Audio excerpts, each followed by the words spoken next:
I came out this movie ready to fight so many people I have no business fighting.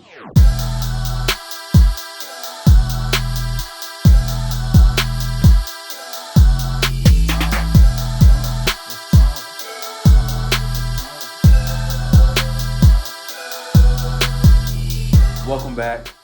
I'm Nicolas Alexander Burke, and let's talk Creed 3. Spoiler free. I'm not gonna lie, not gonna hold you. I freaking love this movie. I'm seeing it again this weekend, and what Michael B. Jordan accomplishes with this, what Jonathan Majors brings to the table with this, it's otherworldly. I was on the edge of my seat. And before watching Creed 3, my wife and I watched Creed 1 and Creed 2 back to back, and then we saw Creed 3 about 2 days later. So the first two movies were fresh on our minds. And when I'm just comparing Creed 1 and Creed 2, so not Creed 3 yet, but when I'm just comparing Creed 1 and Creed 2, I definitely think that Creed 1 is the better movie. Ryan Coogler used a lot of long takes, not only in the fight scenes, but also just in the characters' everyday lives.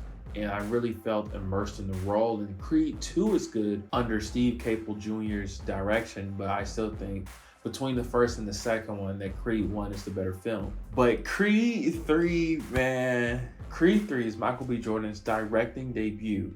And he said that everything he's worked for, everything that he's done has led to this moment. And let me tell you, he knows what he's doing. In this installment, he brings so much creativity to the franchise. He said that anime was a big inspiration for him, and you can see through the camera angles and the effects that they're using, you see this apparent throughout the movie, and it creates this visual style that is unique to this specific film. The fight that opens up the movie is amazing.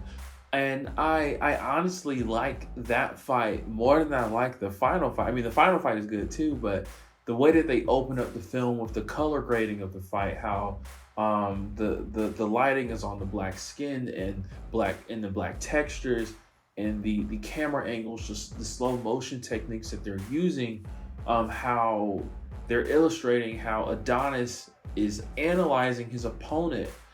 Everything they did in this first fight was incredible. It was so crisp. The sound is amazing in this. This movie was filmed for IMAX. I watched it in Dolby. So if you can find a screening that's either IMAX or Dolby, I prefer Dolby because Dolby enhances the sound and the colors as well. But just make sure that you're seeing this on a premium screen. The story here is incredibly personal. Jonathan Majors here is insanely good. He's unpredictable.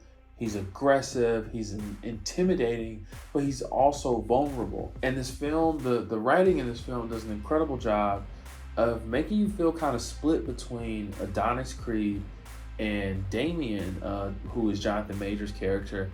You're like, I'm not sure which side to take. There's a lot of gray area in that. And the way that this movie calls back to things, and I'm not just talking about the previous movies in the franchise, just within this movie itself, the way that the story is set up and structured and how it calls back to itself as you go throughout the movie is great. Michael B. Jordan is probably at his best acting wise, not just in this franchise here, but probably in any role he's had that I can think of.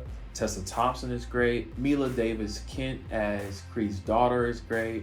I mean, pretty much everybody involved in this movie brought their A game. And also, Jonathan Majors is more scary, he's more threatening, and he's also more powerful here as Damien than he was as Kang in Ant-Man and the Wasp: Quantumania. Michael B. Jordan here as a first-time director, he's taking chances, and there are multiple times in the movie where you can see an obvious stylistic choice can be made in that moment, right?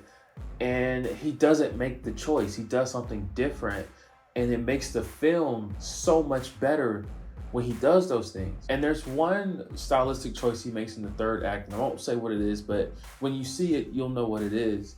And it kind of took me out the movie for a second, but at the same time, I gotta respect him for committing to doing that. It's his directorial debut with a major franchise and a major budget, and he's not playing it safe. I gotta respect it. I'm not even mad at it. I'm giving Creed 3 10 nicks out of 10 nicks. The first perfect score of the year. My only real critique is that I wanted to see some of that directing style he incorporated in the fight that opens up the movie into the last fight. And I mean, it's there, but I just think that he had a lot more of it in that first fight. I would love to see it carry over more to that last fight. But I mean, I was literally on the edge of my seat every time there was a boxing match in this movie, every time there was a spar in this movie. Like, I am verbally reacting to these things. There's a great story with great actors, great writing. Michael B. Jordan, if you ever watch this, just know I am looking forward to your ongoing career as a director and what you have to bring to the industry. Good job, sir. And this is my favorite Creed movie of the franchise. And for the first time, it felt like the Creed movies were their own thing. And, you know, 1 and 2 are directly related to the Rocky movies, but Creed 3 really felt like its own franchise for the first time, and that's a good thing. And if you know, and if you don't know, Sylvester Stallone is not in this one.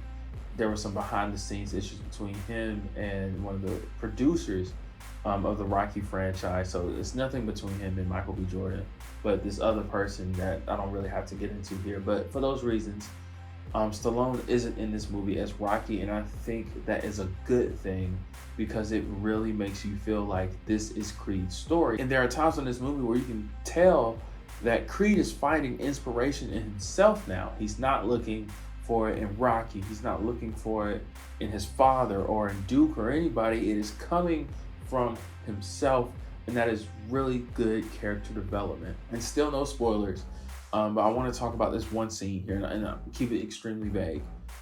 Jonathan Majors at one point, like early in the movie, he accomplishes something, right? And something that he does is good for him, but it affects Adonis. And Adonis wants to be happy for Damien, but like I said, what Damien does affects Adonis. So when Damien accomplishes his, when Damien does this thing a little bit early in the movie, he looks at Adonis with this expression on his face, and the expression that Jonathan Majors is putting through his character is like an expression of, hey, I'm looking for acceptance, I'm looking for recognition from my friend, and Adonis is struggling to give that to him because what he just did is affecting him too. And what Jonathan Majors does in a matter of seconds, he goes from like this face of longing for acceptance to this face of like disappointment and heartbreak because he's not getting it from his friend, and he goes from that to like a hint of anger. So he goes from I'm longing for acceptance, now I'm heartbroken and sad, and now I'm angry, and he does this in a matter of seconds just with his facial expressions. In a matter, oh my, what? Creed 3, have you seen it? Do you love the movie? Let me know in the comments. Make sure you like, share, subscribe, and hit the bell. And yeah, guys, as always, thanks for watching. In a matter of seconds.